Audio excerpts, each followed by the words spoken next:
Boa noite. Boa noite a todos e a todas. É uma alegria estarmos aqui essa noite, numa quarta-feira, com vários colegas, a nossa comunidade acadêmica, vários alunos de vários cursos que nós temos aqui, curso de administração, curso de tecnólogo em agronegócios, curso de alimentos também, vários colegas docentes. Vou cumprimentar o professor Juliano, nosso diretor, o professor Rui, nosso coordenador do curso de agronegócio. Gostaria de fazer um cumprimento especial à Alice, que está lá no outro anfiteatro, que é a coordenadora do GEDES. Então, todos os meus colegas docentes que estão aqui. E uma noite especial aos nossos estudantes. Tá? Então, hoje é um dia muito significativo, porque nós estamos pela primeira vez fazendo uma parceria com o GEDES, né, na Semana da Mulher, e o nosso Núcleo de Inovação Tecnológica. Inclusive, eu gostaria de cumprimentar a professora Yoshane, que é a coordenadora do NIT, e que está nos assistindo na transmissão. Essa noite é uma noite muito especial para mim, em função da palestrante que está aqui, eu não sei se ela consegue me enxergar. Mais ou menos. Aí sim. Então, a Khadija, que eu não vou apresentá-la, vou deixar que ela se apresente. A Khadija, eu posso dizer que ela foi, durante o doutorado, uma inspiração para mim, né, pela pessoa que ela é, pela profissional que ela é, e vai continuar sendo. Então, quando surgiu essa oportunidade de convidar a Khadija, eu fiz muito esforço, né, Khadija? Te incomodei muito, e ela gentilmente está aqui para ceder um pouco do tempo dela e do conhecimento dela para nós. Ela vai falar sobre mulheres na ciência, mas também ela vai falar sobre mulheres na inovação, que é o que chama a Khadija indiscutivelmente. Então, vocês vão ouvi-la e vão compreender por que eu admiro tanto o percurso dela. Tá? E eu espero que não seja a primeira vez que ela vem aqui no nosso campus.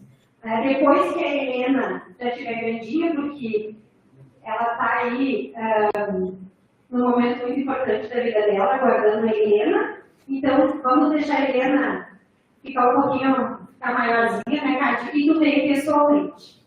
Então, ótimo. Eu te dou a palavra, qualquer coisa que tu precisar, nós estamos aqui, eu e a equipe técnica. E é isso aí, tá liberada. Então tá, gente, boa noite. Espero que vocês estejam bem, que vocês estejam me ouvindo bem. E queria só, eu não sei como é que a gente faz para baixar um pouco as expectativas das pessoas, porque a Camila, ela me deixou pressionada, assim. A gente se conhece há algum tempo aí e troca algumas figurinhas, então ela acaba colocando essa pressão. Talvez nem vai ser tudo isso o que eu vou falar para vocês. Eu fiz com muito carinho, com muita atenção. E fiquei pensando assim, poxa, falar de mulheres na ciência para um grupo de homens e mulheres tem que ser alguma coisa que toque profundamente, né? Eu acho que não eu fiquei pensando assim, é só conteúdo que a gente precisa, só dado de pesquisa, o que eu posso levar para né, para um público tão seleto e também para atender um pouco das expectativas desse grupo de profs representados pela Camila. Então, assim, eu quero compartilhar com vocês desde já que, apesar, né, do professor falar com bastante frequência, falar em vários espaços diferentes, a gente sempre passa, assim, por algumas escolhas e fica tenso. Então, além de Helena, eu tenho algumas borboletas na barriga também aqui para conversar com vocês. E eu vou compartilhar minha tela. Eu espero que vocês vejam. A partir do momento que compartilho a minha tela, eu deixo automaticamente de ver as reações de vocês aí no auditório. Mas aí eu vou pedir para a Camila, né, ou para os profs presentes irem me guiando aí em como tá, em como não tá. Se eu estiver falando muito rápido, vocês avisem aí, vocês têm total... A gente vai ter uma interface, a gente vai fazer uma interação, vou contar para vocês logo mais. Então, por favor, Eu tô encarando isso aqui, eu sempre encaro as conversas que eu tenho como conversas, não é um local privilegiado de fala minha, não. Eu acho que o privilégio existe da minha parte de poder falar com vocês. Agora, isso aqui é uma conversa, é um bate-papo, é uma troca. Muito prazer, eu sou Khadija, então se vocês quiserem me adicionar lá no LinkedIn, no Instagram, eu tenho ficado um pouco mais afastada das redes sociais nos últimos meses em função do trabalho, do excesso dele, mas me sigam por lá e aí a gente se mantém conectado, vocês podem me mandar mensagem, eu normalmente com um prazo entre 2 dias e 2 anos eu retorno às pessoas, então fiquem super à vontade para compartilhar qualquer coisa por lá. Quero fazer um aquecimento, assim, um exercício com todos vocês. Antes, todo mundo tem celular aí, certo? Imagino que sim, porque eu estava olhando aqui na tela, que quase todo mundo entrou com sua mochila nas costas e seu celular na mão, dentro da possibilidade da câmera, né? E eu queria convidar para vocês para entrar nesse site e como se lê, tá? Slido com smudo.com ou slido, tá? .com. Quem entrar pela internet ali, pelo Google ou alguma coisa assim, vai ter uma caixinha Join as Participant e aí vocês vão digitar esse número aqui, 2714572. Quem não entrar pelo buscador aí da internet, pode baixar o app, tá? Que é Slido, SLI, espaço do, tá? DO. Vamos tentar fazer aí esse exercício. Quem for entrando aí, né, me dá um oi. Vai aparecer assim, ao digitar slido.com e colocar esse número, vai aparecer, deixe sua pergunta aqui. Tô vendo aumentar o número de pessoas que estão ali. Muito bem, é sinal de que vocês estão me ouvindo e que está funcionando. Mas ainda não são muitas pessoas. Camila, tá tudo certo por aí? Tá, estamos entrando. Tá, beleza. Muito bem, isso aí. Eu ia pedir para vocês me darem uns oizinhos por lá. Boa noite. Informo aos navegantes que todos vocês aparecem como anônimos para mim. Então não se preocupem, esse espaço está aberto para perguntas, comentários e tudo mais. Eu só não posso dar ois endereçados para ninguém, porque eu não sei quem está me dando oi, mas eu vou respondendo assim, oi e boa noite para quem está me dando boa noite lá. Eu vejo que a gente tem aproximadamente 35 pessoas agora ali. E a ideia é que a gente fique com esse canal aberto durante todo o tempo em que eu estiver aqui falando, porque a gente vai trocando algumas impressões por ali. Oi, boa noite, para quem está deixando os boa noites lá. Acho que se eu der uma curtida, a pessoa vê a curtidinha. É isso, produção, também tô aprendendo, né? Ai, tem um hi aqui. Que fino, gostei. Então, hi. Tá dado aqui. Gente, essa é a interface para a gente se comunicar. Como eu não vejo vocês agora, então a gente usa esse aqui, tá? Eu não vou ficar olhando toda hora, a todo instante, assim, o que está acontecendo ali. Mas eu vou tentar, na medida do possível, ir olhando, e a gente vai usar especialmente para algum comentário ou para alguma pergunta, tá? Combinado? Então, combinado? Quantos vão me responder que combinado ali?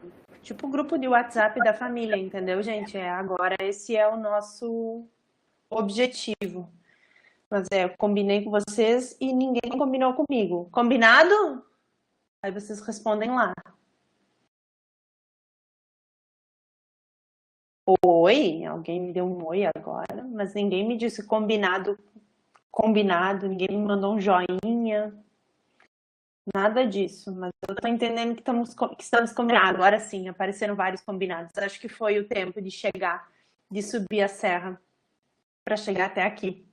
Então tá, gente. Quero convidar vocês para olhar algumas imagens, tá? Essas imagens, elas fazem parte de uma campanha comercial. Bem, é isso que eu vou contar para vocês agora. Então, eu quero que vocês olhem as 4 imagens e que vocês anotem os pensamentos de vocês. Então, se nós temos 4 imagens e vocês derem 4 respostas, tiverem 4 pensamentos iguais, vocês estão 100% tendenciosos a algo. Se vocês derem 3 respostas iguais, vocês estão 75% tendenciosos a algo.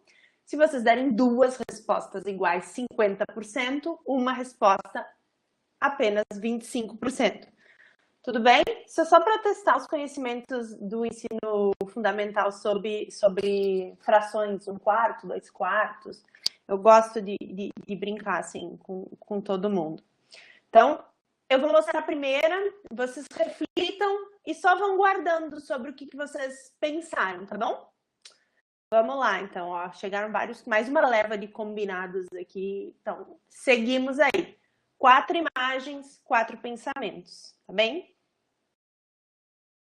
Imagine um CEO. CEO é o dirigente máximo de uma empresa, né, gente? E a pergunta da campanha é se a pessoa que vocês imaginam como dirigente máximo é um homem?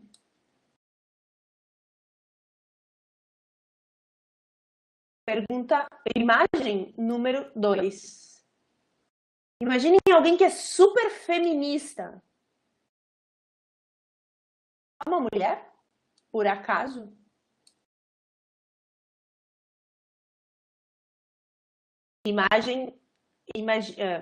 Vou passar para a terceira imagem agora.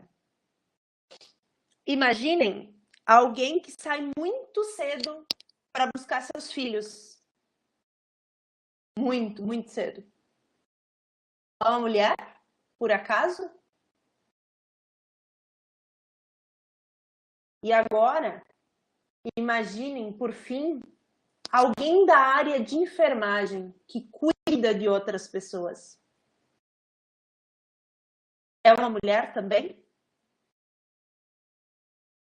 A pergunta, a lógica é: vocês pensaram que na primeira imagem o dirigente máximo de uma empresa era um homem, que alguém feminista era uma mulher, que alguém saindo cedo para buscar os filhos era uma mulher? E se vocês imaginaram a uma mulher como sendo alguém da área de enfermagem, vocês têm 100% de viés no pensamento. E aí eu queria saber de vocês, como é que foi isso? Qual é o percentual de vocês? Eu já vou contando para vocês que essa é uma campanha chamada Imagine, né, de uma agência de publicidade londrina, né, inglesa, em alusão ao Dia Internacional da Mulher, então tentando desconstruir ou nos fazer pensar sobre estereótipos. E eu queria contar para vocês que, apesar de eu me considerar uma pessoa com uma mente super aberta, de eu me considerar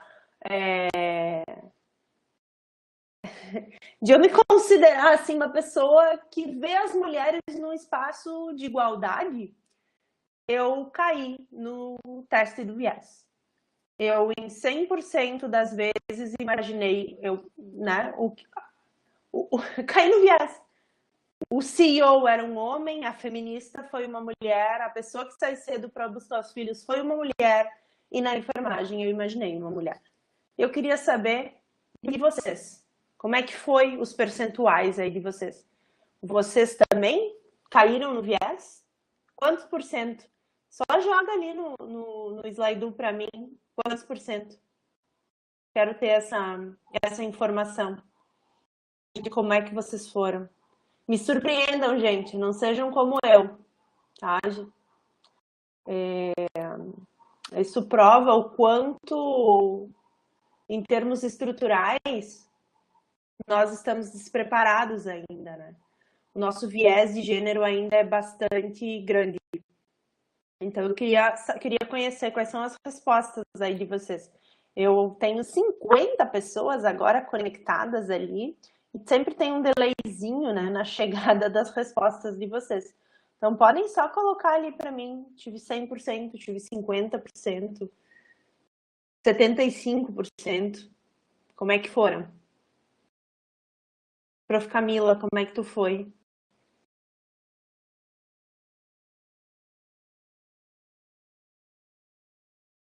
Vocês estão me ouvindo, gente? Essa questão da enfermagem, para mim, eu já venci isso. Tá? O cuidador, eu já venci. Mas todos os outros eu caí. 75%. Tu também, né, Camila? Uma pessoa de mente aberta, estudou, já viajou, tem uma série de experiências e a gente, sem querer, né, a mente remete a uma imagem de diferenças, né? Eu não sei aqui se vocês estão me informando que vocês não tá chegando aqui. Ah, mentira, eu é que não sei usar o aplicativo, gente. Olha só, caíram. Ó, teve alguém que só 25%. Ah, muito bom. A grande maioria, 75%. Em algum aí que ficou diferente. Vários responderam que 99%, mesma coisa por aqui, mas 75% é a grande resposta. Minha CEO foi uma mulher, muito bem, mulher, mulher, mulher, mulher, pensou em mulher em todas as coisas, para CEO também, o que é legal, né? 100%, 75%. Gente, isso aqui é só para a gente começar para a gente aquecer um pouco essa nossa conversa hoje aqui, do quanto a gente, enfim, o gênero das pessoas, ele faz alguma diferença ainda. E nós temos aqui um papel, como homens e mulheres, de transformar essa realidade. É um papel social, né? Esse aqui também é hoje um grande desafio da sociedade. Esse aqui não é à toa que está lá nos ODS da ONU também, essa premissa, essa demanda pela mudança. Então, para que a gente comece a pensar, quantas vezes a gente está fazendo viés de gênero. Mas, importante aqui, eu imagino que assim como a minha mãe, a mãe de vocês tenha dito para vocês nunca falarem com estranhos. E, no entanto, eu dei um código para vocês, dei um aplicativo que talvez vocês nem conheciam, vocês entraram lá, colocaram os percentuais e agora, se vocês olharem a conta do banco de vocês, eu já transferi tudo para minha conta. Brincadeira, tudo brincadeira, mas é só para dizer para vocês que eu vou me apresentar agora para vocês, e a minha apresentação ela ficou para esse momento, porque normalmente eu me apresento, né, da maneira mais sóbria, mais séria possível, da maneira que ancora em todo o meu conhecimento acadêmico e científico e nas minhas experiências profissionais mais importantes, aquilo que eu tenho para contar sobre mim. E por que isso? Por que será isso? Né? Então, o que eu faço? Eu conto que eu sou economista, que eu sou mestre em administração, que eu fiz doutorado em administração e também fiz uma cotutela de tese na França em ciência da informação e da comunicação. Isso quer dizer que eu tenho 2 doutorados, um na Europa e um no Brasil. Eu também falo que eu sou quase, né? Fiz pós-doutorado, eu sou quase bacharel em Direito. Tá? Eu ainda vou para os bancos da universidade, assim como vocês, como aluna também. Eu também costumo contar que eu sou pesquisadora hoje da 7ª melhor escola de negócios do mundo, a primeira melhor escola da América Latina, que é a Fundação Dom Cabral.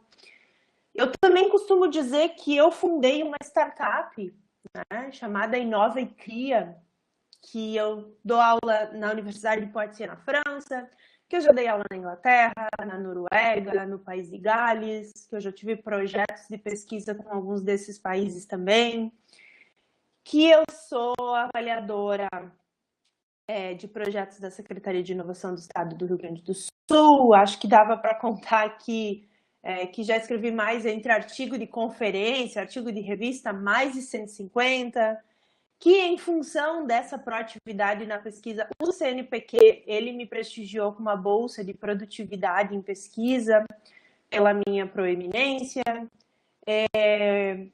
Enfim, essas são as coisas triviais que eu conto sobre mim, que me definem como uma mulher da ciência e da inovação. Só que no mundo das mulheres na ciência e na inovação, e no dia a dia de uma maneira geral, o quanto isso vem travestido de um esconder também outras partes de mim, né?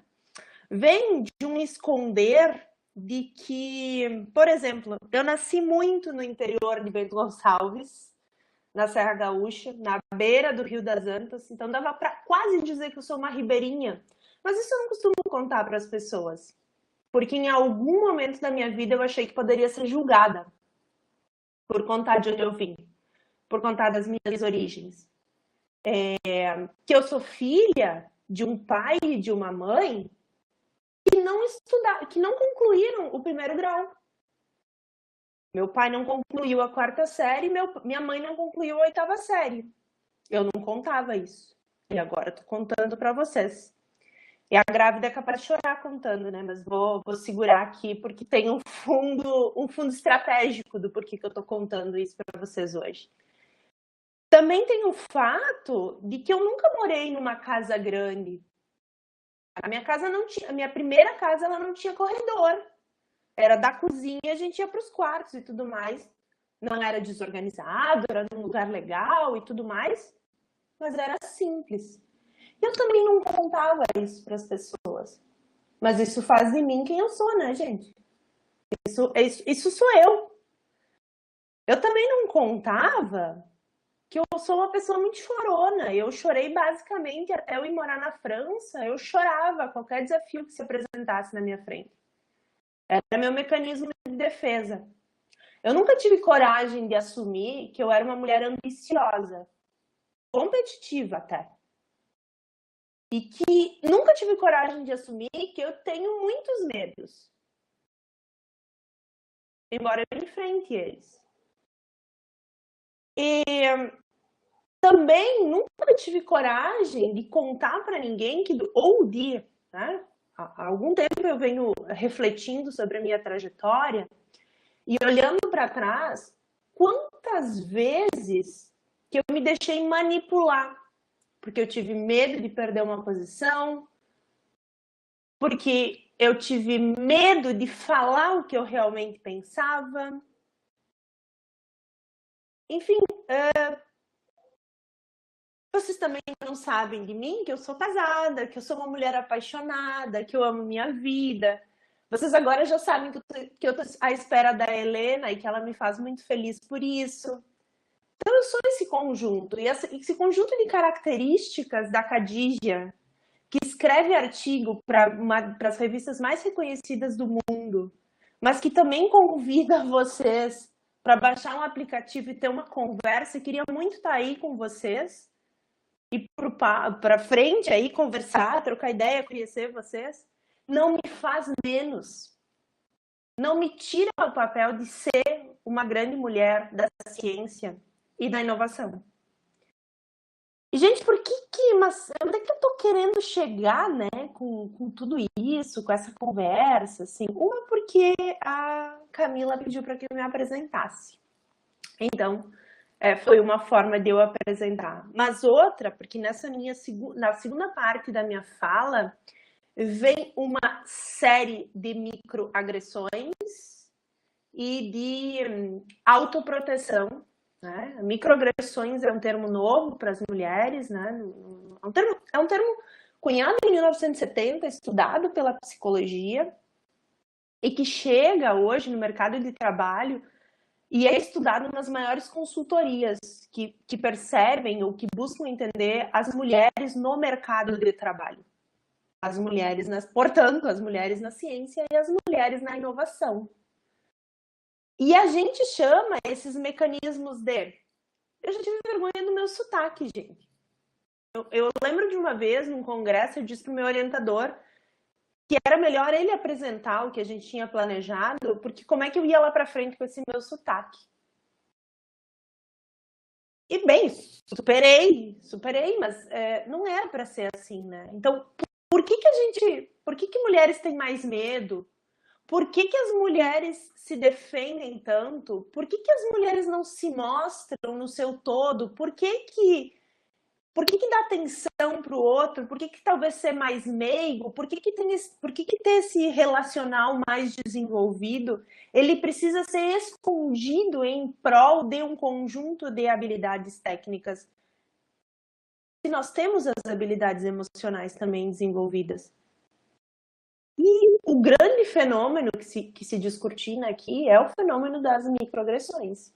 Então, eu queria, né, usando o nosso fenômeno aí do Slido, que não vai tirar o dinheiro da conta de ninguém, né? É só a nossa forma de interação.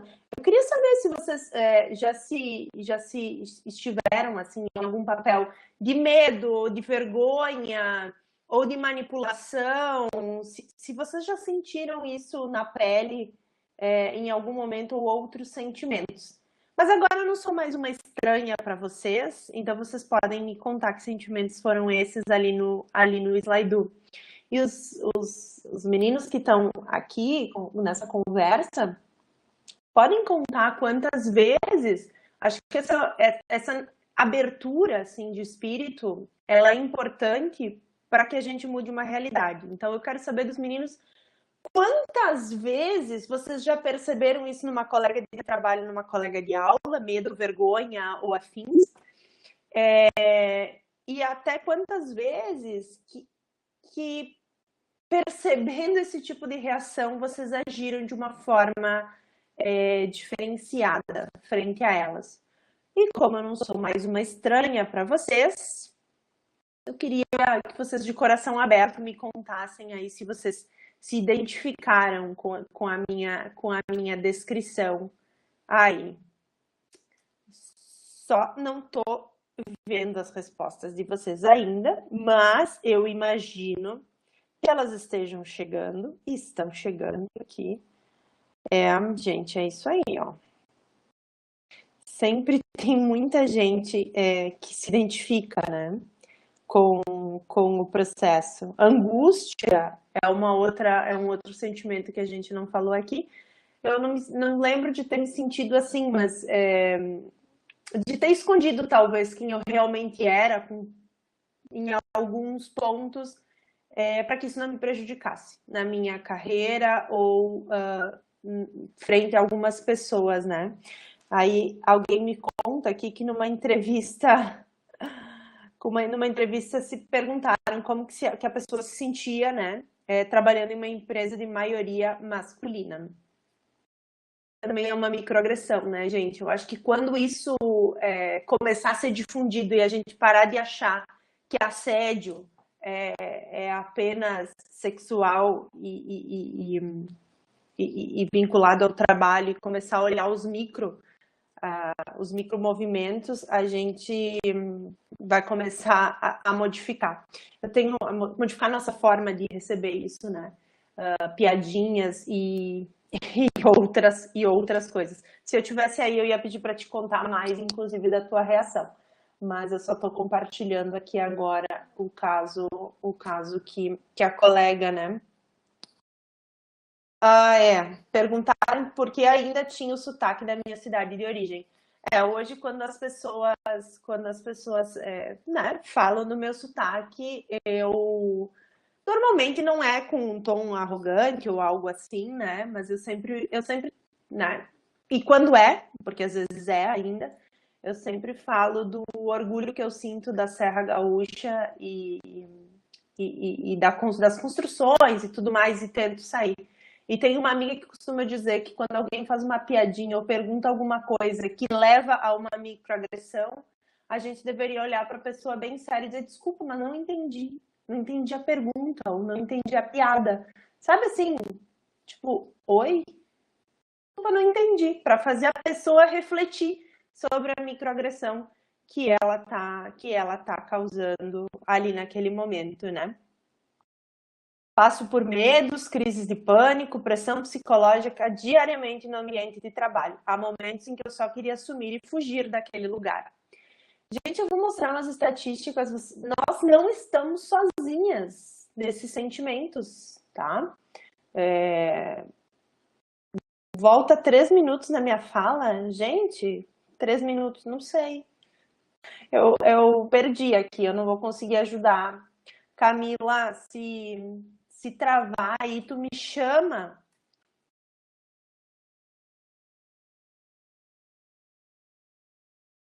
Deu uma travadinha, mas voltou. Eu te aviso.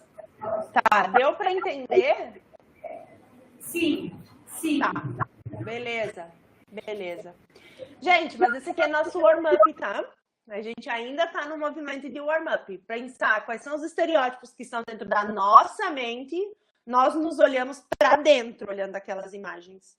Agora, quando eu conto de mim, eu conto e digo assim, olha, eu faço apresentações valorizando apenas os aspectos técnicos da minha carreira, porque eu não quero que me julguem por ser filha de agricultor, por ser filha de pais que não estudaram, por ser filha vindo do interior da minha cidade, por ter um sotaque assim assado. Gente, eu ganhei o mundo, eu hoje não tenho mais problemas com isso.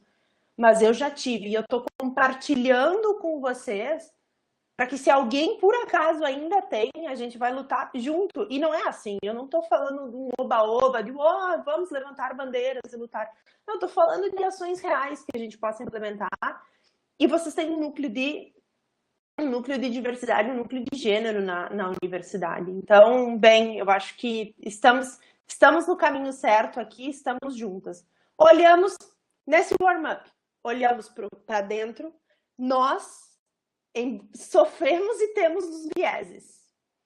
Mas eu queria saber o que vocês esperam.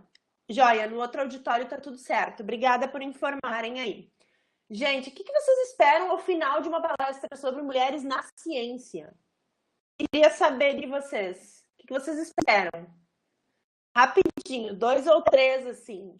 Se vocês também esperavam esse tipo de reflexão ou não. Então, conversem comigo. E, assim, conversem mesmo, porque eu sei que vocês adoram ficar no WhatsApp. Eu também, tá? Eu me policio pra caramba, porque eu acho que eu tenho um pouco de vício, assim, uma dependência do meu celular. Então, tamo junto. Eu tô ajudando para todo mundo ficar com o celular na mão. Não vale pro Instagram. Até vale fazer um post, alguma coisa assim, mas agora eu quero que vocês fiquem lá no Slido para conversar comigo, para não me deixar aqui sozinha falando até intermináveis horas e meia, tá bem? Então, eu quero conhecer quais são, como se destacar na ciência enquanto mulher. E alguém me disse, não esperava isso. Show, gente, quero mais informações de vocês. Vamos lá? Show! Como construir uma carreira? Informações e dados. Bora lá. E aí, eu já vou colar outra perguntinha enquanto vocês estão respondendo. A perguntinha é, o que vocês sabem sobre mulheres na ciência? Porque o que eu contei para vocês agora também é uma realidade sobre mulheres na ciência. Como iniciar uma carreira científica, tá aparecendo aqui. Bora lá. O que mais? Eu vou contando enquanto quase não sabem quase nada sobre mulheres na ciência e mulheres na inovação. Joia. Então a gente tem bastante espaço para explorar. O que eu imaginei, tá, gente, para essa nossa conversa? Uma introdução e um warm-up que a gente acabou de fazer, tá? Queria fazer vocês pensarem nisso. Mulheres na ciência, a gente pode falar de carreira científica, a gente pode falar de uma série de coisas de uma maneira mais genérico, né? alguém traz aqui, inclusive, que a ciência ainda tem espaços machistas. Sim, muitos, né? Quando a gente fala dessas questões de espaços ocupados por mulheres, a gente vai encontrar na ciência, nas empresas, em quase todos os lugares, né? Não é um privilégio apenas da empresa, da colega lá, ou de outros. A gente sempre vai ter alguns episódios dessa natureza e a gente precisa tomar ações contra, tá? Para mitigar isso. Então, esse é nosso warm-up. Quero saber se meninas e mulheres são diferentes e vou trazer uma reflexão. Trago alguns dados sobre mulheres na ciência e na inovação nesse país para a gente pensar junto e talvez vai um pouco nessa lógica do como se destacar na ciência enquanto mulher e como iniciar uma carreira científica, tá? Então, aqui nesse ponto 3, os desafios das mulheres na ciência, mas que não são apenas na ciência, né, gente? E para os meninos que estão por aí, que têm filhas mulheres, que têm irmãs mulheres, ou que coordenam equipes que tenham mulheres, precisam olhar para esses desafios de uma forma mais atenta. Ao final, eu trago dicas da minha vivência pessoal para enfrentar os desafios, tanto por ser mulher, quanto os desafios que são da vida e que a ciência pode auxiliar. Aí vem... E eu vou abrir assim um pouquinho para questões que vocês tenham.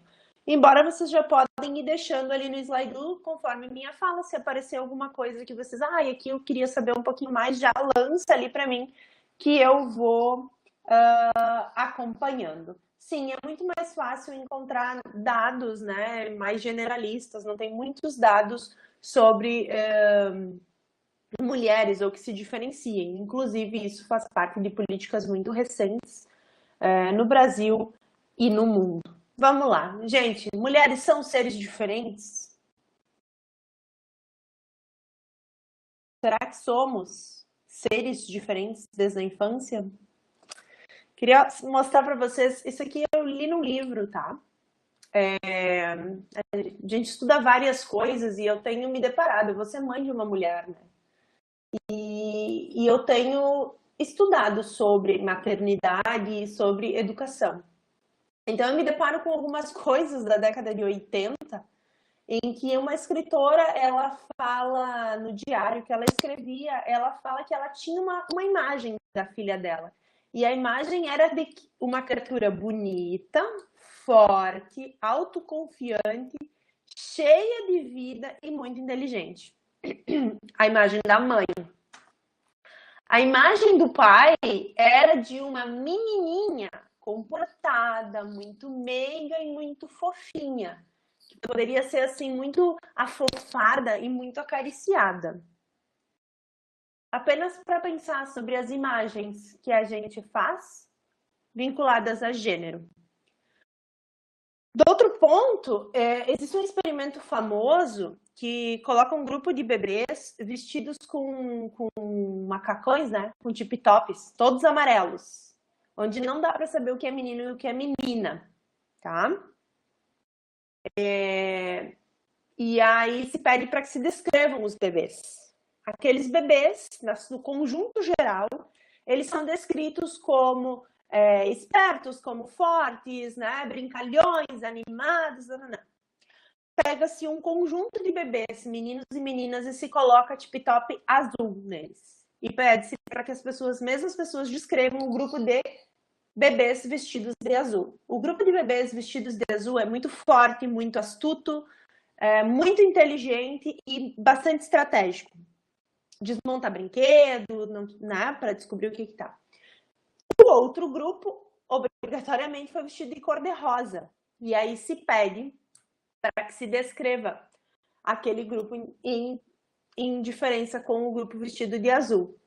Menino, né? Aquele grupo que faz alusão a mulheres, alusão a meninas. Então, ali a gente tem descrições do tipo vinculados à beleza, à fofurice, mas não se tem descrições do tipo forte, astuto, a gente tem descrições vinculadas a uma certa fragilidade e a uma necessidade de apoio e auxílio mais constante.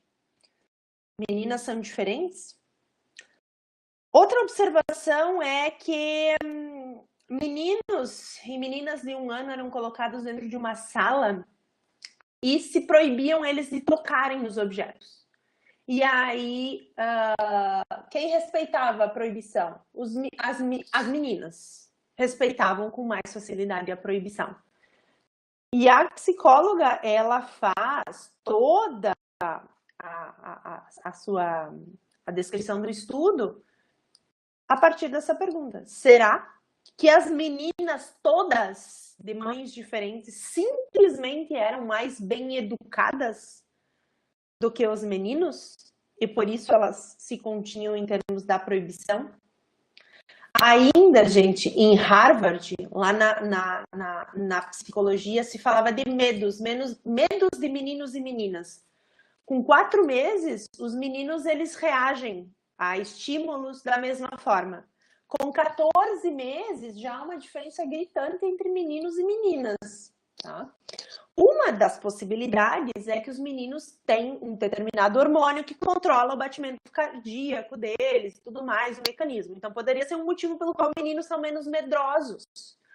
Contudo, esse professor, ao fazer esse estudo, ele justamente faz um questionamento e faz essa diferença sobre medos exagerados de meninas.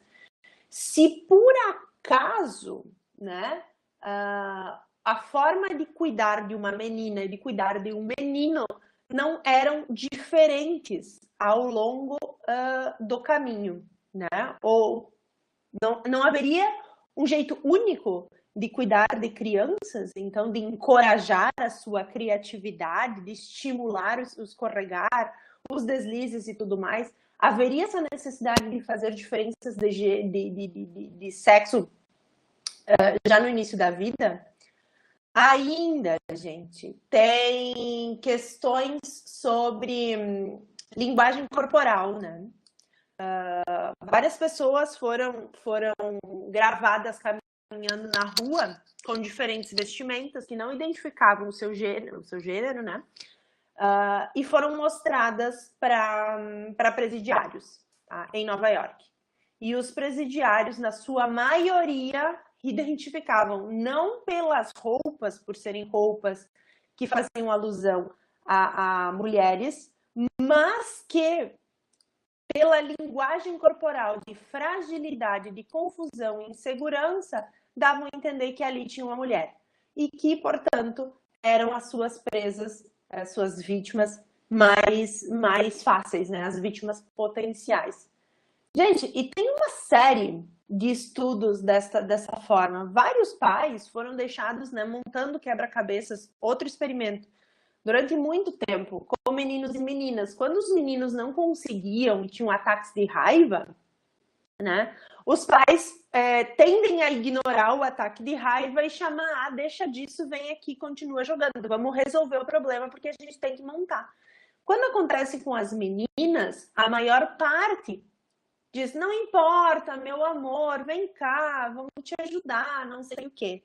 Então, isso impacta fortemente na confiança e no próprio valor daquele ser humano que se está criando. Então, a grande pergunta gente, a grande pergunta que fica desde já é se efetivamente mulheres são diferentes de homens no sentido de para assumir posições de liderança, para assumir posições de destaque na ciência, para fazer as mesmas tarefas do que homens. Ou já no seu processo, na gênese, no início da sua vida, dentro daquele espectro, aqueles 75% lá que julgaram as posições das imagens no início, se aqueles 75% já não começam a tratar diferente o bebezinho sabendo do seu sexo. uma pergunta. As pesquisas da área de psicologia, elas cada vez mais têm demonstrado que a forma de tratamento, né, totalmente, com certeza, e aí o pessoal tá me ajudando ali, obrigada, assim, eu não me sinto só aqui falando, tá totalmente ligada a isso. Então, esse é a primeira coisa que a gente precisa olhar, é aquele viés. E eu vou falar do 75, que foi a maioria do percentual que mais repetiu ali, que foi moda, né? Então, aquele 75%, será que já não vão condicionando para meninas mais medrosas, com menos medo de arriscar, que nos negócios é necessário, que na ciência é necessário, que na inovação é indispensável, por exemplo? Essa é a grande pergunta que está aí no ar e que eu queria que vocês, de certa forma, me dissessem o que vocês pensam sobre isso enquanto a gente vai seguindo aqui. Então, essa é a nossa nosso segundo ponto, né? Primeiro ponto, warm-up, como estamos por dentro, como estamos por fora. Nosso segundo ponto, ele tem uma relação com somos mesmo diferentes. E o nosso terceiro ponto aqui é, então, entrando mulheres na ciência e na inovação. Gente, primeira coisa é que, embora esse discurso de terra arrasada, ele convença mais, ele traga mais pessoas, a gente tem mais exemplos, eu queria começar falando da lógica de que a gente tem muita coisa boa. E das coisas boas, primeiro, a gente tem um aumento da representatividade feminina em STEAM. Vocês sabem o que são STEAM? São as áreas, são ciência, tecnologia, engenharia e matemática, tá?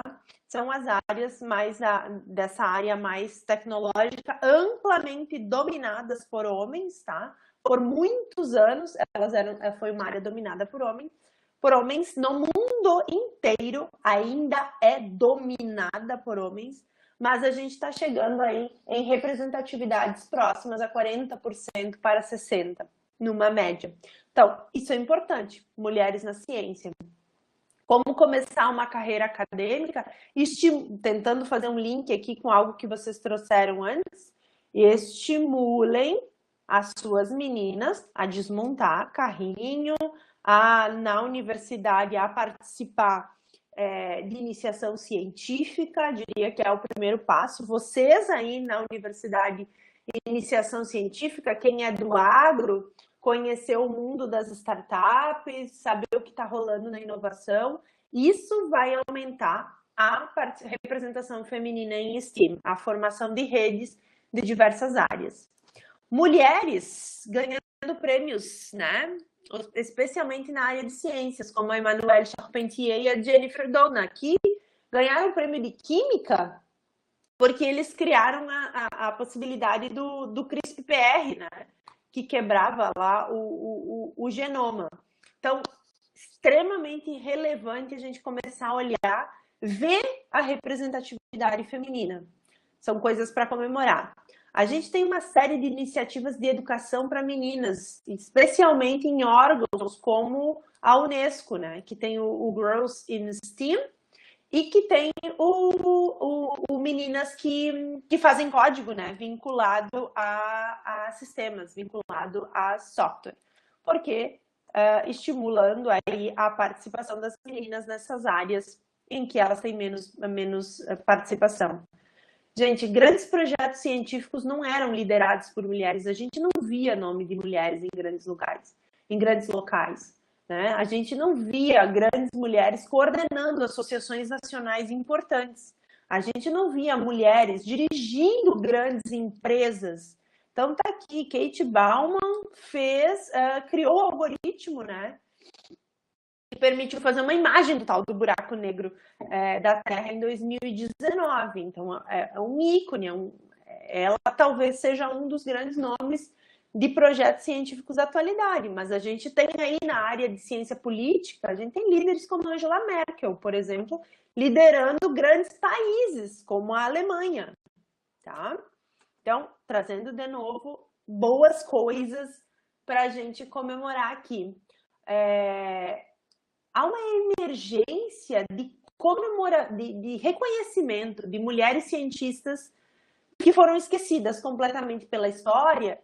E aí a gente tem desde camisetas, né? A gente olha assim, mulheres cientistas, né? Relembrando Marie Curie e outras, até eventos que contam a história, peças de teatro para tentar publicizar e dar os devidos créditos para as mulheres que criaram as coisas, inclusive criações feitas no passado em que foram feitas em coautoria, em que existiam mulheres importantes no processo de criação e que foram os homens que assumiram esses processos. Até livros, né? Nas escolas a gente já tem aí livros do tipo Meninas na Ciência, cientistas importantes e tudo mais. Não posso deixar de falar sobre ganhos aqui, né, meninas? E meninos também, políticas de igualdade de gênero, né? A gente tem muitas instituições que estão implementando medidas de combate a assédio, garantia de igualdade salarial, apoio ao equilíbrio entre trabalho e vida pessoal. E aí vou só retomar que alguém tinha deixado ali uma pergunta sobre como encarar o desafio, acho que é na parte do que gostaria de ouvir numa palestra de mulheres na ciência, como encarar o desafio de ser cientista, mãe, esposa, nora em uma sociedade patriarcal, né? Então, parte do desafio a gente precisa apoiar as políticas e os movimentos de igualdade de gênero, gente. Eu sempre, né, comento e falo, se a licença maternidade fosse de 6 meses para homens e de 6 meses para mulheres, ou de 4 meses para homens e 4 meses para mulheres, a gente não teria mais medo das mulheres engravidarem, né? Porque haveria a igualdade, né? Esse processo, assim. Só para a gente pensar, né? Nem vou me ater aqui na discussão, mas queria ver vocês lá no slide me dizendo se vocês estão aí comigo, se está tudo certo, se vocês estão acompanhando, se vocês estão percebendo que a gente tem algumas coisas para comemorar. Sim, nem tudo é terra arrasada aqui, tá, gente? Olha só, o número de mulheres frente a publicações científicas no Brasil cresceu quase 30% em 20 anos. E esse número é gigantesco? Não é. É para comemorar? Depende. Eu acho que cresceu. Então a gente precisa olhar para ele com bons olhos e que algumas coisas estão mudando. A quais penas, né? Joia, gente, obrigada aí pelos estamos acompanhando e pelos tudo certo. Dá para melhorar mais? Acho que sim, muito. A gente tem bastante espaço ainda. E tem áreas, como as áreas da enfermagem e da medicina, por exemplo, em que as mulheres superam a produção científica de homens já. Não é o caso da engenharia, não, ou das áreas STEAM ainda, né? E eu acho que é buscar um equilíbrio o nosso ponto. Pedidos de patentes, gente, 31 pedidos de patentes, eles têm o nome de uma mulher na equipe proponente, isso em 2020, tá?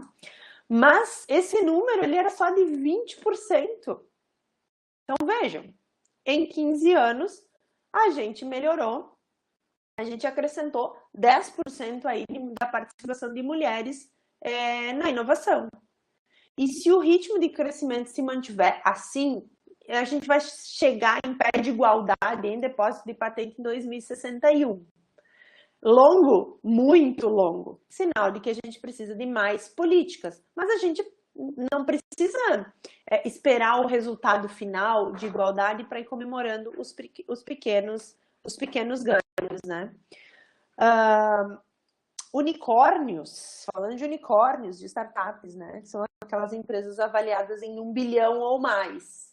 14% dos unicórnios no mundo hoje tem uma cofundadora, tem uma mulher ali em que teve uma ideia para compartilhar. E 5% é a principal dirigente daquela empresa. Esse número ainda é bastante baixo. Mas se a gente olhar para 10 anos atrás, a gente vai encontrar um número que não chegava a 1%. Então, comparar esse número em absoluto, ele é baixo. Comparar de forma relativa a um processo de mudança, nós não estamos paradas. O papel das mulheres e as políticas e os incentivos, eles têm trazido algumas benesses. Tá? Então, não vamos pela lógica licença paternidade de 6 meses já, né, gente? Também adoraria, mas... Exatamente. Muito, muito bem. Alguém pergunta quantos pedidos tem em número de patentes? Eu não tenho números absolutos aqui, mas 31% do total.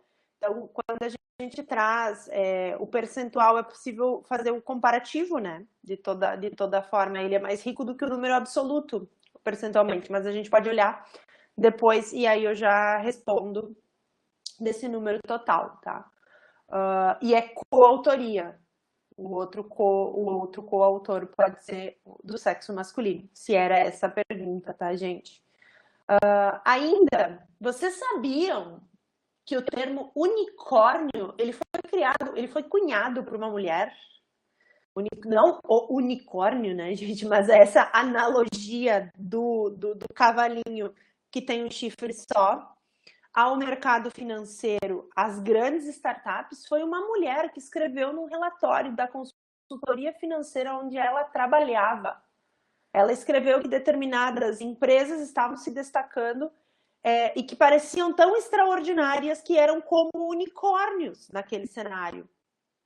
Se desconfiava até se elas existissem ou não. E aí foi a Aileen Lee quem criou esse termo.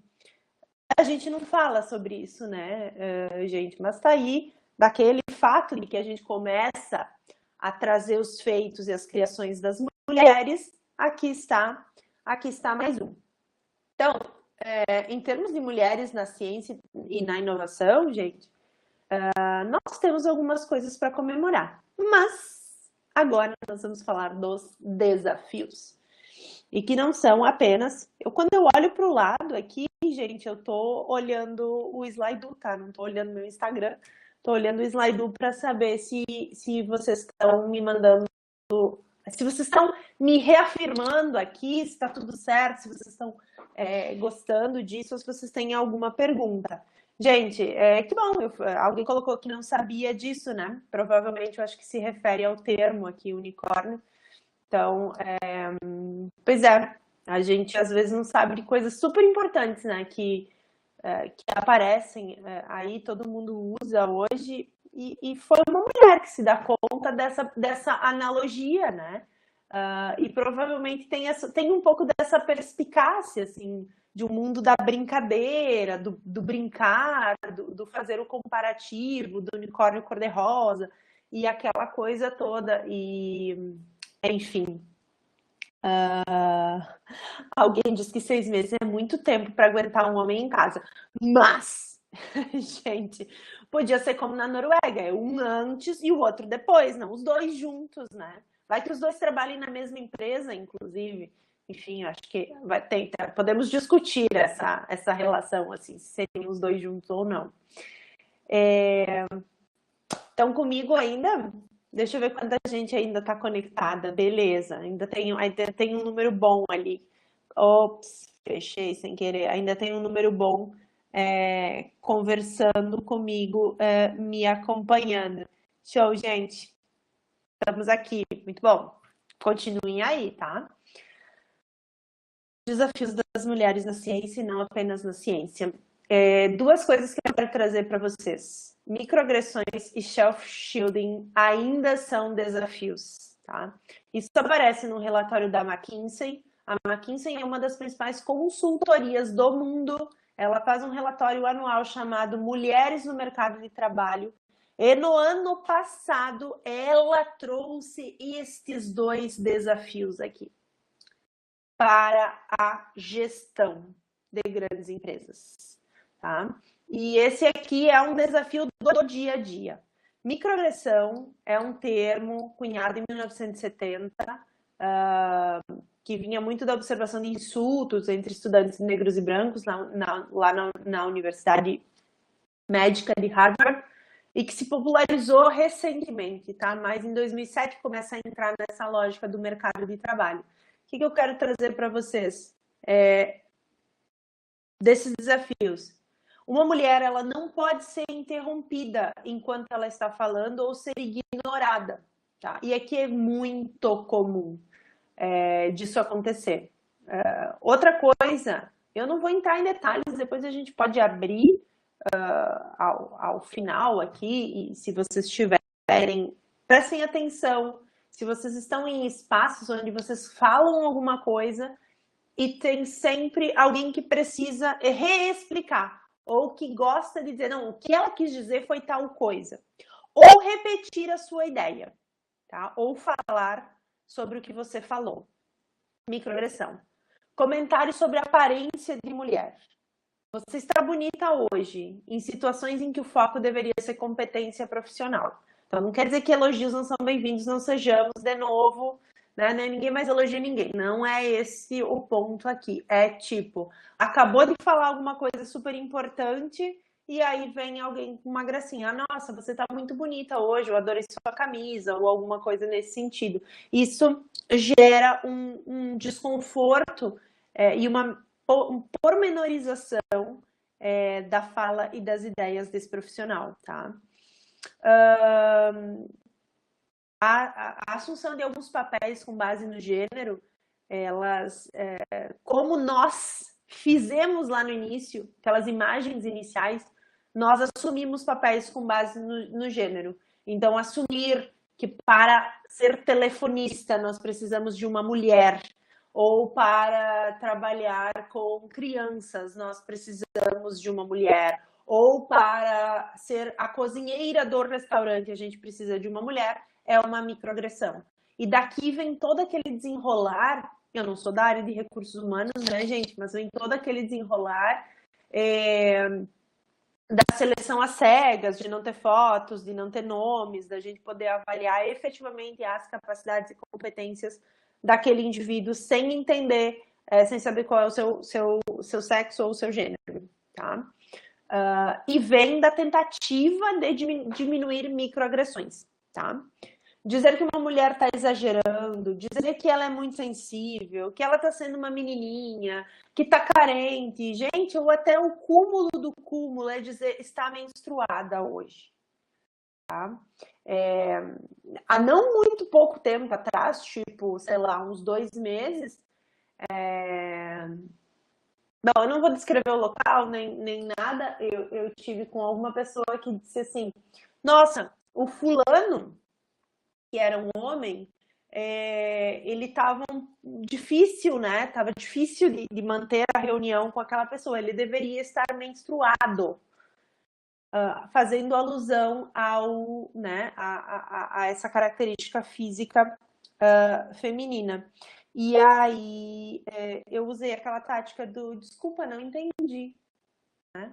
Para ver se a pessoa conseguia se explicar. Ficou um pouco sem graça, mas ainda assim usou, né, da piadinha. Gente, supor que uma mulher vai ter prioridades voltadas para a família em detrimento da carreira, né? Fazer perguntas sobre o filho, sobre se filhos afetam a carreira, sobre essas coisas não fazem nenhum sentido, tá? Comentários que reforçam estereótipos, né? Por uma mulher até que tu tá fazendo bem isso, ou que tu tá fazendo bem aquilo. Não dá. O que eu quero dizer? Isso é um desafio porque isso acontece todos os dias e a gente precisa ter ações e desenvolver ações e perceber que estas coisas são microagressões. E aqui estão dados, gente, do relatório da McKinsey, por exemplo, os desafios ligados à competência das mulheres, né? Quando alguém fica com o crédito pelas ideias, né? Com as ideias que você tem. Os homens têm 14% deles declaram que que sofreram microagressões desse nível. As mulheres, todas as mulheres, de uma forma geral, 21%. As mulheres brancas declararam que 21% delas, das participantes da pesquisa, já sofreram com isso, por ter suas ideias creditadas a outrem, né? Agora, olhem, os mais escuros, os mais laranja, mais fortes, tem uma relação com as mulheres que têm alguma necessidade especial, tá? Ou as mulheres que são LGBTQIA+. Desafios para a gente pensar, né? Alguns desafios também vinculados às mulheres. A gente tem aqui mulheres que foram corrigidas por alguém que era mais júnior do que elas.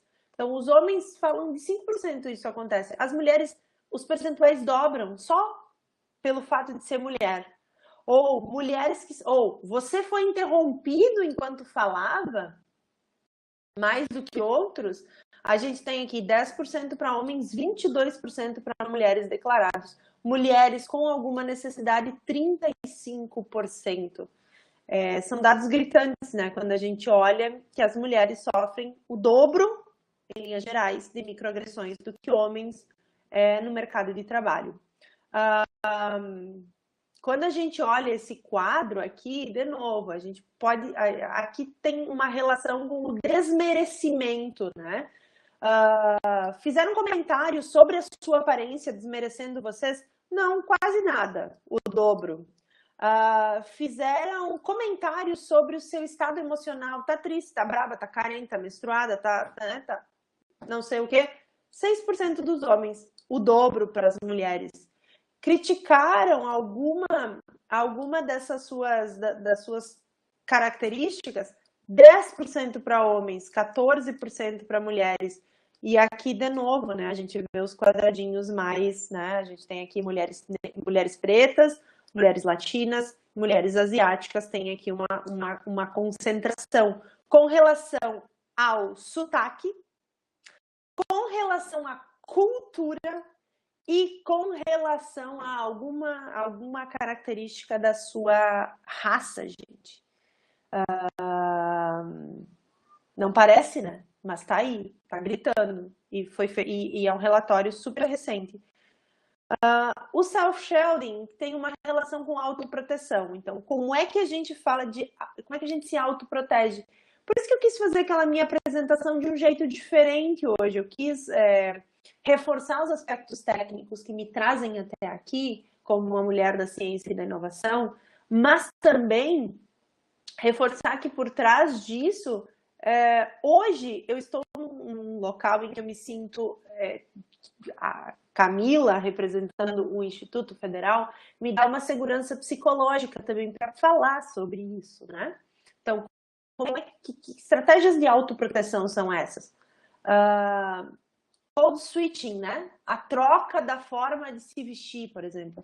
Quem aí nunca deixou de colocar um vestido porque teriam muitos homens no local?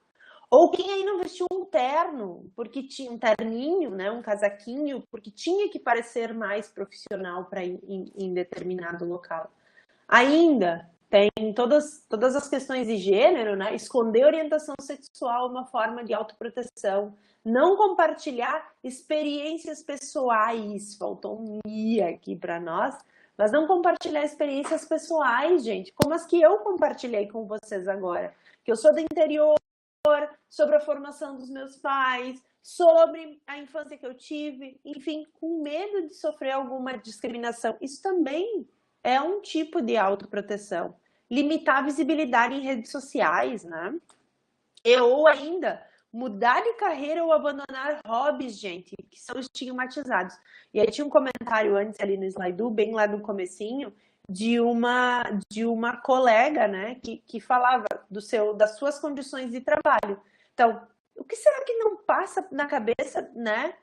Quantas vezes essa nossa colega que está aqui conversando com a gente hoje já não pensou em mudar de carreira, em abandonar o seu emprego? Talvez ela até goste do seu emprego, mas ela está confusa nos seus sentimentos. E é um pouco do julgamento, gente, porque aí vocês podem dizer, não, eu queria saber sobre mulheres na ciência, por que tu tá falando disso? Porque isso aqui acontece na ciência todos os dias, em algum local do mundo. Em algum local do mundo tem alguém que, por ser cientista, tá evitando postar que bebe sua cervejinha no bar, porque alguém vai julgar. Em algum lugar do mundo tem alguém escondendo que tem uma orientação sexual diferente. Porque alguém vai julgar. Em algum lugar do mundo, eu devo ter feito isso aqui no último mês, inclusive. Tem alguém que trocou a sua forma de vestir ou a roupa que estava a fim de colocar para se enquadrar naquele movimento. Para não ser julgada. Enfim, então, eu tô vendo os comentários de vocês ali, tá, gente? Que o assédio é disfarçado, que a mulher, sim, até sobre se posicionar sobre alguns desses movimentos, microagressões e tal, ela também é julgada, que muitas mulheres morrem e tudo mais. E olha só, sobre autoproteção, comportamentos de autoproteção, do relatório da McKinsey, né? Se a gente olhar, ó, eu já vou, só quero olhar os percentuais com vocês, né? Homens e mulheres, o dobro. Homens e mulheres, 50%. Homens e mulheres, um terço a mais. Homens e mulheres, quase o dobro. Homens e mulheres. Homens e mulheres. Então, a gente sempre beira sentimentos de autorregulação, mulheres, o dobro de homens. Se essas mulheres têm necessidades especiais, se elas são LGBTQIA+, se elas são mulheres negras, elas sofrem ainda mais. E aí a gente está falando de quê aqui? A gente está falando de, por exemplo, que tipos de autoproteção a gente tem aqui, né? Que as mulheres evitam falar o que elas pensam para não serem desgostadas, né? Para continuarem sendo queridas dentro daquele grupo. Que as mulheres, elas escondem importantes aspectos sobre a sua identidade para ter um fit com aquele grupo. E aí, gente, mulheres na ciência, especificamente na ciência, na área de inovação, que é a minha área, acontece muito isso, porque é um ambiente onde tem muito mais homens, né, atuando. Aí, mulheres que não expressam opiniões por achar que elas têm alguma dificuldade, por achar que não se expressam bem, inclusive, por achar que vão ser julgadas. E, gente, aí vem o comentário do colega ou da colega, não sei, que faz ali, que está no Slido, sobre essa lógica de que muitas vezes, se eu repreender uma microagressão ou se eu falar que aquela determinada ação ela foi autoprotetiva, a gente está automaticamente cometendo autoproteção, porque a gente está com medo de ser julgado, né?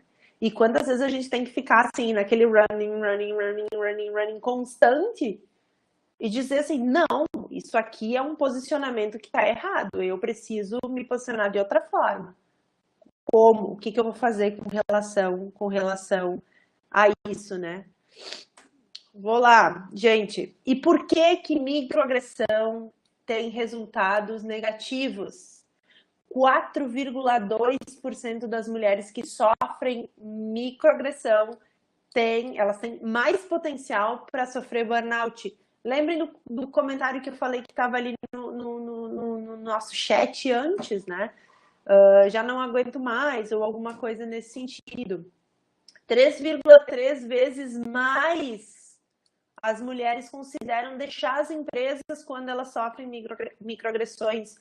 2,6 vezes mais elas tendem a não recomendar a empresa que elas trabalham. Quando a gente fala tanto em Great Place to Work, né, em melhores lugares para trabalhar, em segurança psicológica, em tudo isso, locais onde tem microagressões, às vezes imperceptíveis, a empresa, inclusive, corre o risco pela falta de comprometimento, de não recomendar o trabalho naquela companhia.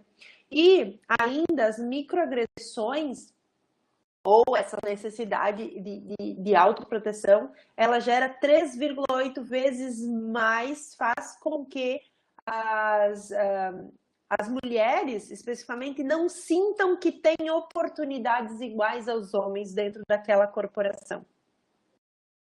Ou seja, se eu sinto que eu não posso avançar aqui, eu começo em movimentos de cascata no meu processo, né? Eu não recomendo a companhia, eu já não me dedico mais, eu considero já deixar a empresa e assim sucessivamente. Não são constatações minhas, gente, são constatações da McKinsey, que levam em conta diversos setores, tá? Dentro de ciência e inovação. Então, o quanto isso é importante. Estão comigo ainda? Não tem mais nenhum comentário lá que eu tenha esquecido, vou dar uma atualizada. Estamos aqui. Joia, muito bem.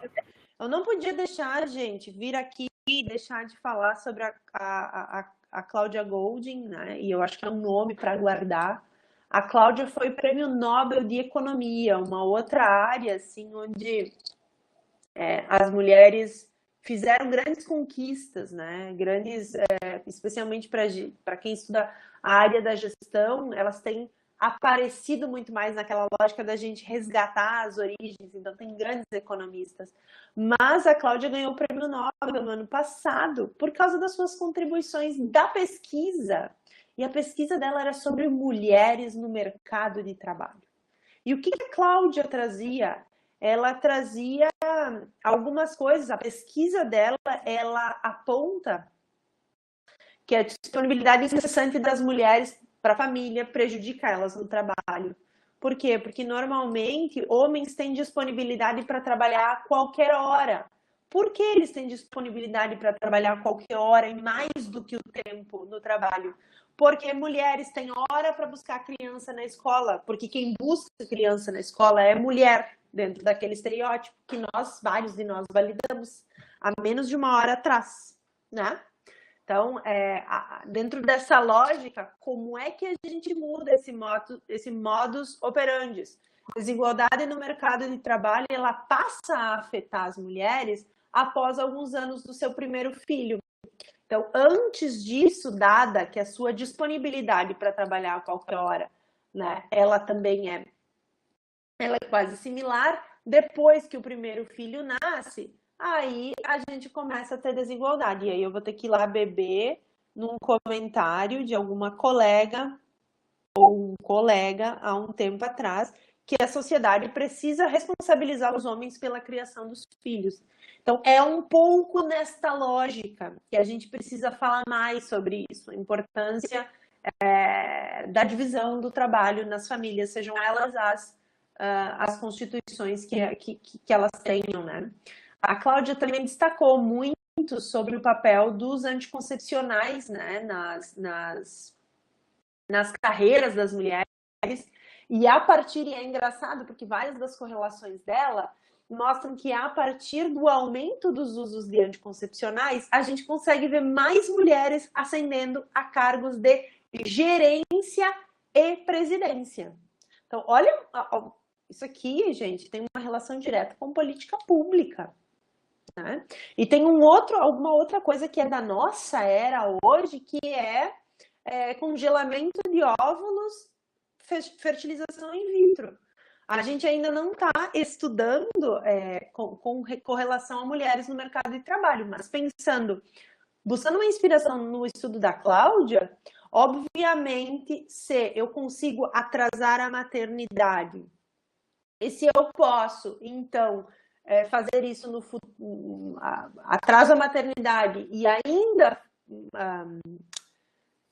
mantenho, né, permaneço, protejo a fertilidade, porque as mulheres têm prazo de validade, mas ainda assim, e com o aumento óbvio, né, da expectativa de vida, a gente poderia se valer. Então tem outras coisas aqui dentro dessa lógica sendo pensadas, tá?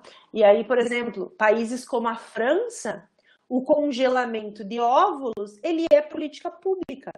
Mulheres abaixo de 35 anos podem buscar o sistema público de saúde, como se fosse o nosso SUS, para ter acesso a esse tipo. É 33 anos agora, eu fiquei pensando. 33, eu acho. Que tem até 33 anos podem fazer congelamento de óvulos para postergar a sua maternidade. Então, para fazer um controle. Aqui a gente ainda não tem uma política pública voltada para isso, mas estamos olhando para um trabalho acadêmico sobre mulheres no mercado de trabalho que relacionou também, né, uma política pública com o desenvolvimento de carreiras de mulheres. E aí a questão do trabalho flexível apareceu, assim, no trabalho da Cláudia muito forte, que o trabalho flexível ele seria uma arma para a equidade de gênero, né, gente? Por quê?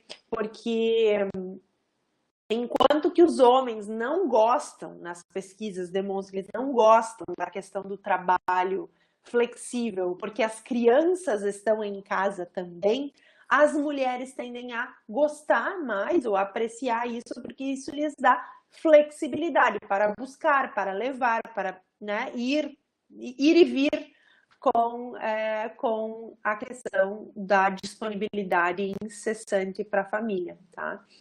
E aí, aqui não é a Cláudia, aqui é a Khadija, eu acrescentaria aqui que as licenças, sendo mais equânimes, elas também poderiam ser uma arma para a equidade de gênero, tá, gente? Estão comigo aí? Ainda estão? Sim, estamos. Joia. A gente desligou Muito bem. A gente desligou a câmera para ficar mais leve. Eu não vejo, tá, gente? Eu não vi que vocês desligaram a câmera. Então, só para saber se vocês estão por aí. Estão me acompanhando até aí, eu não tenho mais nenhum comentário novo ali no Slido. Gente, falamos então, olhando um pouco de mulheres na academia, né? Recentemente, uma colega, ela recebeu um resultado da bolsa de produtividade dela, e a bolsa de produtividade ela deve avaliar a carreira da pesquisadora, né? O que ela fez e o que ela não fez, o que está no seu currículo e o que não está. E é isso, é o que está no seu currículo. Ela não deve julgar, o avaliador ele não tem esse papel de julgar o que não está no currículo e muito menos sugerir por que determinada coisa não está. E essa colega, ela recebeu um parecer que dizia que ela não teve a bolsa aprovada, e o parecer dizia: provavelmente suas gestações atrapalharam essas iniciativas, que era de fazer pós-doc fora. Essa colega, ela não fez um pós-doc no exterior. Ela não tinha essa experiência. E aí o avaliador, ou a avaliadora, nós não sabemos também, se sentiu no direito de dizer por que ela não teria recebido. Então, aqui, para quem queria saber quais são as dificuldades, né, lá no início das mulheres na ciência, concorrer a bolsas de produtividade é uma dificuldade, porque normalmente as bolsas elas são avaliadas de forma anônima. Então, olhando o currículo e a produção daquele pesquisador, quem avalia sabe sobre quem está avaliando. E normalmente existe um decréscimo da produtividade de mulheres após o nascimento de um filho.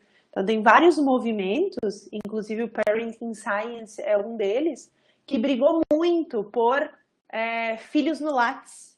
Né? Lattes é o sistema de currículos onde a gente faz o cadastro. E esse movimento brigou para que a gente inserisse ali que a queda na produtividade ou ainda que determinada situação da pesquisadora tem uma relação com o nascimento de uma criança, a vida, a continuidade de uma sociedade, porque apenas as mulheres podem dar à luz. É simples o raciocínio. E esse movimento, junto com outros, eles têm brigado muito para que se criem fatores, deflatores, né, na avaliação. Então, quando a mulher tirou uma licença maternidade, que ela recebesse uma quantidade de pontos que replicasse o período. Enfim, é um tema complexo, mas que desse uma certa igualdade de acesso ali. Porque na academia, a gente ainda vive um outro problema. A gente tem um conjunto de meninas muito maior, um número, né, maior de meninas que entram, que iniciam iniciação científica, por exemplo, que vão se trabalhar em projetos. Então, elas fazem iniciação científica, o número de mulheres que vai à universidade é maior e é uma crescente, né? Normalmente, quando elas estariam em idade do mestrado, mais ou menos, isso tende a chegar com limites de idade reprodutiva, e aí nascem os primeiros filhos. E aí o crescimento ele é menor. No contrário, o que acontece é que os homens, eles acabam aí. Nós temos um efeito que é chamado de efeito entesouramento, né? Porque aqui é mais ou menos onde nasce o primeiro filho. Então, as meninas vinham crescendo, elas param de crescer, né? Então, doutorado, essas coisas todas são maior, a participação maior de homens, né? E por isso se forma aí uma tesoura, né? Nesse processo, chama o efeito do entesouramento, da redução das mulheres na participação da ciência em função da maternidade. Aí a gente poderia somar em função à redução dos benefícios, em função a uma série de outras coisas. Aqui foi uma pesquisa feita com mulheres na academia, que foi até o pessoal do Parenting Science que compartilhou comigo, que a pergunta é, depois de voltar da sua licença, você sentiu uma pressão para fazer mais tarefas dentro da universidade? Então, dar mais aulas, assumir alguma posição burocrática do que antes? Vejam que aqui o bonequinho é um menino, né? E embaixo é um homem e uma mulher. Então, a gente tem aqui uma quantidade, né? Um perfil muito maior das mulheres sentindo, né? Elas concordam completamente que se sentiram pressionadas para assumir mais tarefas quando voltaram da sua licença maternidade, como se elas tivessem que compensar o período da licença maternidade. Associada a isso, outra pergunta era sobre se o departamento ou o instituto constantemente ele pede para eu tenho que provar a minha competência, né? Dentro do meu grupo, ali do meu grupo de trabalho, né? O reconhecimento recebido pelos colegas. Os homens, eles, vejam aqui, ó, quase 50% deles dizem que não, que completamente discordam dessa afirmação de que eles têm que ficar constantemente provar o seu reconhecimento pelos colegas. Enquanto que as mulheres, mais de 50%, se a gente não pegar tudo aqui, que daria quase 75%, dizem que tem que constantemente ficar provando, né, sua competência para receber o reconhecimento aí de colegas. Sem contar outras mudanças aí, né, gente? Eu tô chegando quase no meu tempo e eu ainda quero abrir um espacinho para vocês, então não vou entrar em cada um dos detalhes, tá? O Parenting Science ainda fez um estudo sobre número de mulheres que têm acessado as bolsas de produtividade, e a gente tem 42% das docentes no Brasil são mulheres e apenas 35% das bolsas são de mulheres. Se a gente olhar em ciências humanas, maioria das bolsas para homens, na engenharia, 60% quase para homens, nas ciências sociais, homens, na linguística, nas letras e na arte, mulheres. Nas ciências biológicas, homens, nas ciências exatas, homens brancos, né? Nas ciências da saúde, mulheres. Então, a gente tem aqui, onde eu já tinha comentado antes. E uma coisa que eu quero chamar a atenção de vocês é sobre mulheres em atividades empreendedoras e mulheres na ciência e que empreendem com base na ciência, nós estamos subrepresentadas. Tá, gente? Os homens são mais envolvidos com as atividades empreendedoras. Isso está no relatório do GEM 2023, tá? Quanto maior a idade dos negócios, menos mulheres a gente tem à frente deles, inclusive. Um dado que me chamou muita atenção é que os homens eles se distribuem entre 17 atividades mais ou menos econômicas distintas, né? E as mulheres, metade das mulheres que empreendem neste país se concentram em 5 atividades. Então, e que atividades são essas, né, gente? É salão de beleza, serviço doméstico ou oferecimento de alimentos e bebidas. Basicamente é isso. E uma em cada 4 ainda está envolvida com preparação de comida. Ou seja, o ato de empreender feminino no Brasil ainda não é um ato científico, né, que demanda ciência, ainda não é uma atividade que demanda especialização, que demanda conhecimento técnico, né, que demanda escolaridade e capacitação. A gente ainda tem um empreendedorismo de base em cuidado, né, em papéis muito domésticos, em papéis que fazem alusão a um gênero. O que é um pouco triste, né? E ainda, numa pesquisa que eu estou finalizando agora com startups, gente, 40% das fundadoras, quando vão fundar uma startup, quando elas saem, né, da universidade, então, baseada em ciência e são inovadoras, 40% das fundadoras dependem de recurso da família. Então, se elas não têm acesso, não fazem parte de uma família que tem recurso, não tem negócio. Enquanto que os homens eles vão buscar recursos em bancos.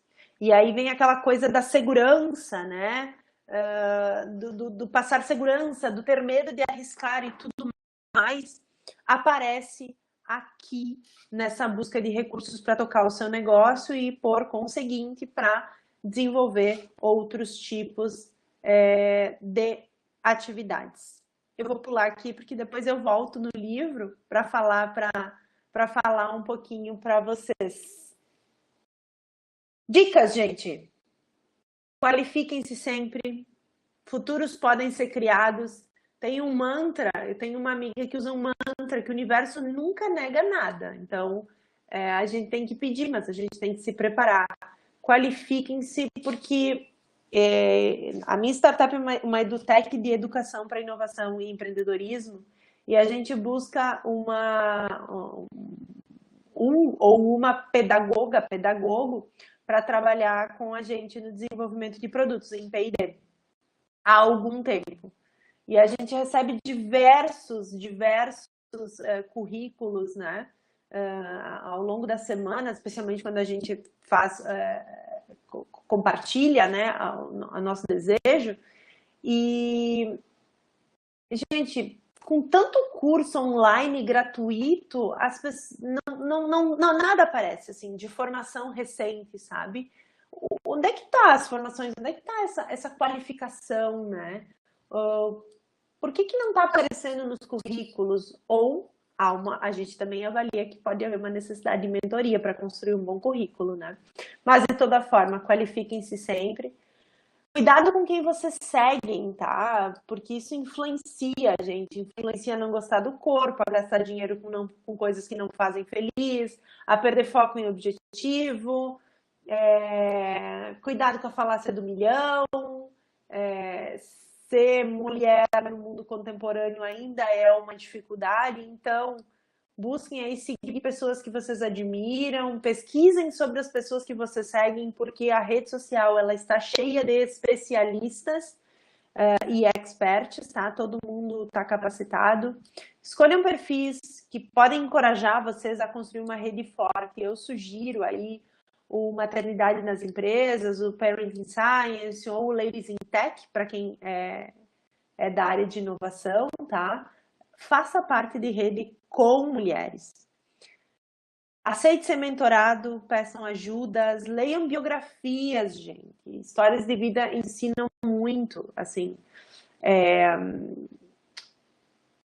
mais instrutivo do que autoajuda, tá? Vocês vão aprender muitas coisas. Depois eu posso até mandar essa apresentação e aí vocês vão ter aqui algumas sugestões de biografias que eu gosto muito.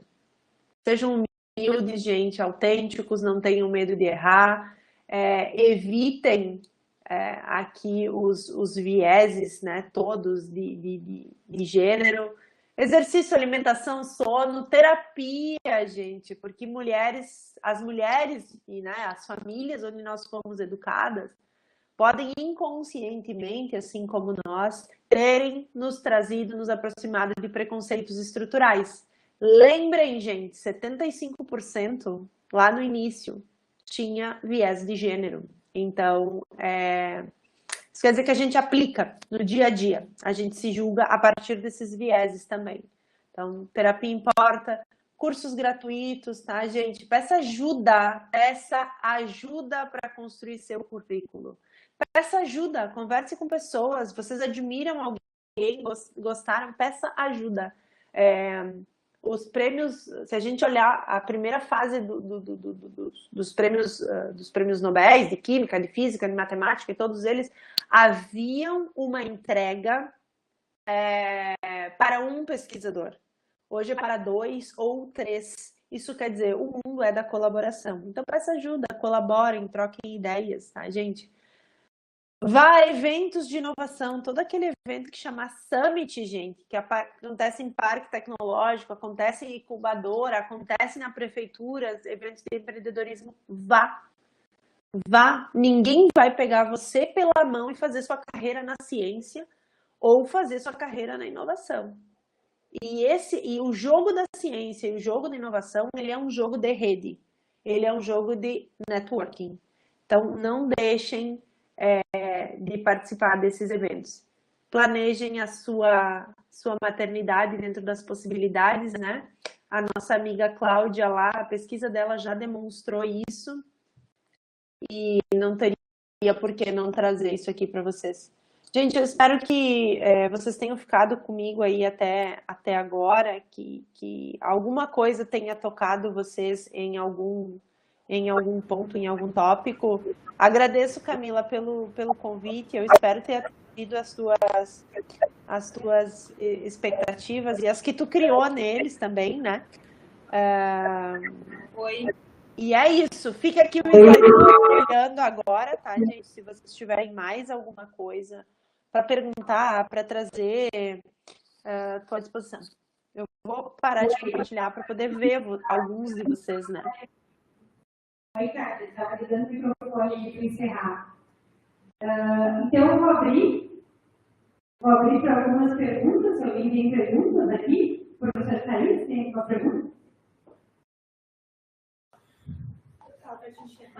Estamos ouvindo, será? Tô. Olá. Estava olhando o slide aqui, só para ver se eu perdi alguma coisa, gente. Se quiser fechar o compartilhamento da sua tela, você deixa ficar melhor. Ah, não fechei, desculpa. Agora sim. Boa noite. Palestra, meu nome é Thaís, sou professora aqui no Instituto, sou da área de tecnologia, então estou bem acostumada com a maioria do público masculino nesse ponto. Me identifiquei em muitos pontos, também trabalho na coordenadoria de inovação aqui do IFAR, Então, a gente vê muito isso, né? E hoje a gente pode partilhar um pouquinho, né? E entender que os nossos caminhos aqui também estão mudando, né? Antes nós tínhamos muitos meninos que trabalhavam exclusivamente na nossa área, e hoje a gente tem coordenadoras de idade maker, tem muito do construir fazendo, né? Trabalhando bastante com as licenciaturas, que tem também muitas meninas, né, dos cursos, então é muito comum. Eu me identifiquei um pouquinho também com a tua fala em relação à gestação, né, e recentemente uma colega participou do processo seletivo na URGS, para professora, e quando ela tem uma gestação nos últimos 5 anos, os pontos dos artigos publicados após a gestação pontuavam com um percentual maior. Eu achei super interessante esse ponto, né? É uma discussão pública, é diferente, mas será que teria algum viés para fazer isso também numa área empresarial? Não sei o que poderia nos falar um pouquinho mais sobre isso. E as seleções, né? Eu já fui, trabalhei em uma empresa, né, em empresas, e era difícil. Não vamos contratar mulheres, ficam 6 meses fora, a tecnologia hoje efetivamente exige muita dedicação. Né? Só para sair do ar, tudo morre, tudo efetivamente é assim. Como é que será que a gente poderia pensar numa estratégia também para essas empresas privadas? É uma pergunta difícil, eu sei, mas para a gente conversar um pouquinho. Eu ia pedir ajuda para os universitários agora para responder, mas tá aí. É Thaís, né? O teu nome que eu. Obrigada, Thaís. Realmente, eu acho louvável assim, esse trabalho da URGS, e eu acho que o setor público já está um pouco mais avançado, mais preparado para isso, né? Eu acho que eu gosto sempre de compartilhar, tenho compartilhado muito a questão aqui na própria fundação.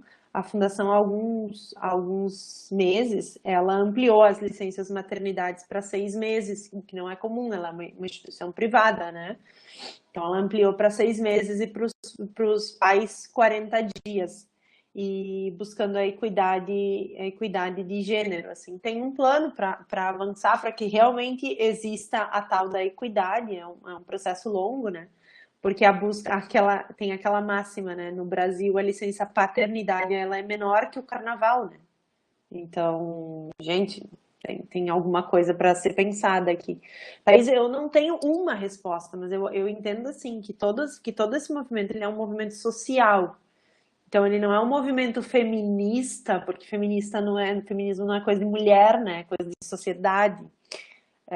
Tem homens que precisam ser envolvidos nesse debate, nesse discurso. Eu acho que esse papel das redes, assim, desses grandes movimentos, ele é extremamente benéfico, mas eu vejo um papel do legislador, assim, da política pública como proeminente, assim. De alguma maneira, a gente precisa criar algumas cenourinhas. Eu não tenho ideia também, assim, de quais são as cenourinhas que a gente precisa criar para, assim, fazer a empresa privada ampliar os seus prazos, para fazer ela reconhecer de uma maneira diferente as suas até, sei lá, meta ou essas coisas, né? Uma experiência que eu nem tenho. Hoje eu trabalho dessa forma e na minha volta eu não sei como vai ser, assim, esse retorno. A Fundação tem todo um programa, tanto do afastamento para licença, quanto para o retorno da licença para de reacolhimento, né, dessa indivídua que se afasta. E eu não sei como é que vai ser. Então, talvez, eu acho que à medida que mais mulheres vão tendo empatia com o processo, vão vivenciando, isso também vai facilitando, né? Porque às vezes a gente não entende muito bem os jogos de poder distintos que estão ali postos para poder imaginar. Mas espaços de discussão, tentando resumir, porque senão dá para falar muito aqui, espaços de discussão, política pública, participação nessas redes, e eu acho que o endosso, né, dessas redes que fazem essa diferença, né? Vocês já têm um núcleo aí na universidade, acho que podem fazer parte, endossar algum movimento maior a partir de uma parceria. Então, quando se entrega uma carta, por exemplo, nesse caso do CNPq que eu mostrei para vocês, da pesquisadora que foi julgada, teve uma entrega clara do movimento Parenting Science, uma série de instituições associadas questionando, né? Minimamente questionando, tipo, quem é esse avaliador que escreveu isso e com que direito ele escreve isso para atribuir a falta de um pós-doc no exterior à maternidade. Né? Primeiro, não é papel dele. Segundo, ele não precisa buscar explicações, ele poderia apenas ter avaliado. Olha, eu queria uma experiência no exterior. Então, à medida que a gente coloca mais selos, a própria criação de selos, né? Eu acho que essa conversa de ESG também, que no exterior ela já é muito forte, na Europa, né? ESG é aquela sigla para responsabilidade ambiental, social e governança, né? Ela está muito mais presente, por exemplo, na Europa, quando para financiar uma empresa, ela já tem que ter um relatório ESG muito forte. E essas políticas, elas entram, né, no aspecto social. Então, não sei se no futuro a gente não vai ter uma certificação para isso também, mas eu tenderia a discutir, assim, por esse caminho, que talvez possa fazer as diferenças, né? Mas muito legal a conversa. Acho que a gente pode conversar muito sobre isso ainda. Bom, Cade, sobre as minhas expectativas, então, já me encaminhando para o final, eu já me conheço há bastante há um tempo, né? Há um tempo, os últimos anos da minha vida, a gente acabou trocando figurinhas aí, como tu disse. E eu sabia que tu ia vir e ia pautar uma discussão extremamente relevante e interessante para a nossa comunidade. Tá? Então, eu acho que o trabalho do GEDES, na história do nosso instituto, ele é um trabalho consolidado, ele é um trabalho muito bonito, é um trabalho muito sólido. E eu acredito que a tendência é que a gente siga com essas discussões uma discussão cada vez mais madura e mais contemporânea, né, de acordo com o que vem acontecendo na nossa sociedade. Também nós temos aí o trabalho dos núcleos de inovação tecnológica, que também vem uma crescente no nosso instituto. Também é um trabalho que vem sendo consolidado e isso nos deixa muito orgulhosos, porque hoje nós tivemos uma reunião, como disse a professora Thaís, né? E ainda somos em menor número, mas cada vez mais a gente está percebendo colegas se agregando a esse movimento. E hoje aqui nós tivemos a união do Nugés e do NIT. E é uma coisa significativa, é uma ação simples, mas é uma ação significativa. Né? E a tua presença aqui que consegue, digamos assim, circular nessas discussões, me deixa muito contente, muito emocionada e atende a as minhas expectativas.